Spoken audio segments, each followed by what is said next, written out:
We all met at South Dakota State University in the Delta Chi fraternity, and fraternity's really big on world travel. Mike approached me and he said, hey, we're thinking of doing this bicycling trip. We were wondering if you'd want to be involved. And so I told him no immediately. And I told him that I thought he was crazy because he kind of had these big ideas, far-fetched ideas. It started out, we were all very passionate about traveling and we were all broke. So we decided that we'd travel around the country and see the country that we're from. The total trip is 10,000 miles. There's 5 of us biking all 48 continental states. We have 2 tandem bikes and a single bike, and a couple of trailers to carry our stuff. We were looking for a cause to really drive this trip, so we spent about a month looking for a cause that we believed in and that we could support. We wanted to help build a school somewhere in the world. We got in touch with this organization called Impact Ministries International, and they're currently working on building a high school in Honduras.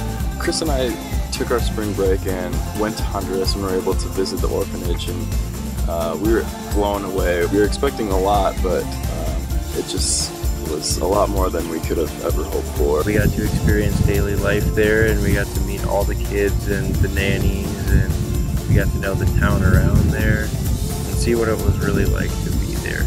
A lot of them want to be doctors and lawyers, and they have really big dreams, and we want to help them fulfill those. There's been challenges, definitely, that we've faced we didn't predict we would. But given that none of us had any long-term cycling experience, that was expected. There's only so much preparation you can do for this kind of trip, and we really had to learn along the way. The biggest challenge is just every day, getting on that bike and keep going. It's definitely a lot of work. We were expecting a lot of work, but it really does get hard. You start to get the mindset that I don't think I can do this, but then sometimes being in the middle of nowhere, you really have no other option. But to get to that destination. The best way to take down a hill is to look down at the ground and just pedal until you can't pedal anymore. Just knowing the fact that there's a downhill on the other side is very, very comforting, because the adrenaline rush once you're going down that hill, every time it's just phenomenal. Knowing what our cause is one of the main things that keeps us motivated to keep going. For this 6-month period, we're going to be able to impact these children for the rest of their life. It's just a short stint for us, but for them, it could be the difference between living in poverty or having a successful life.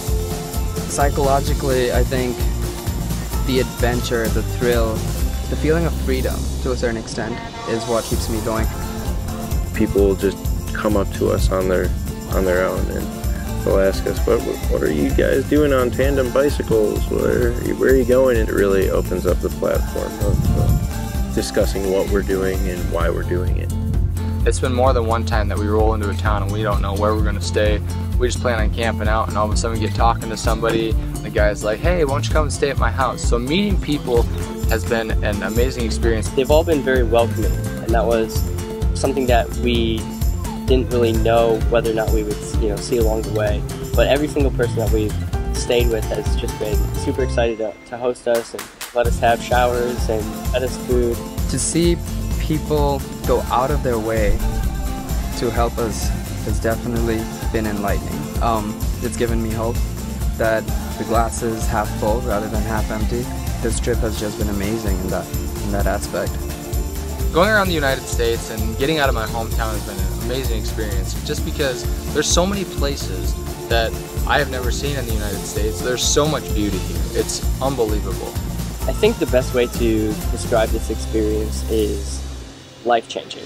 This trip has really been eye-opening that I can survive, I can thrive. It's alright. It's okay to have 1 pair of pants and 2 pair of t-shirts and 2 pair of underwears, and you can survive. I think one of the best parts was, no, I can't even pick out a single moment. The whole trip has been memorable. It's going to be an amazing thing that I'll take with me for the rest of my life. It's also life-changing because we know we're changing other people's lives.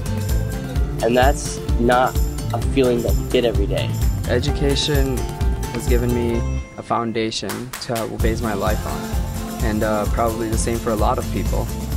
And so what we hope to give these kids is a way of living, a standard of living. You can feed someone and you can clothe someone, but at the end of the day, they might not be getting improvement. What we're giving is education, and that's something that's a gift that you can't take away.